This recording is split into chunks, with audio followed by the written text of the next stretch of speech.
så, Lisa. Se, det er manden, jeg efter al sandsynlighed har ledt efter. Min farfar. Det er en hest. Så bliver der også ved med at poppe op de pornosider. Se, ja, der har vi det fine menneske, der gjorde ærede farmor gravid. Nå, så det er altså din farfar? Ja, en god tysk soldat.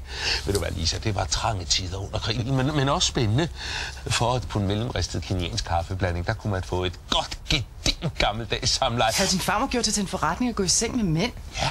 Hvordan kan du så vide, at det var lige ham og ikke de 200 andre på billedet? Men Lisa, ham der, han er jo det tyske regiments flotteste fyr. Men det kunne da lige så godt være ham med den åbne gylp. Så havde der i hvert fald været lige linje i slægtskabet. Okay. Det kunne have været dem alle sammen. Er du så tilfreds? Vid dette, at Niels Buckingham, han helmer ikke, før han har genfundet sin farfar. Den stolte Buckinghamske slægt skal nok rejse sig til ære og værdighed igen. Ja. Hvis nogen vil tale med mig, så kan de finde mig ned på Travbodegaen.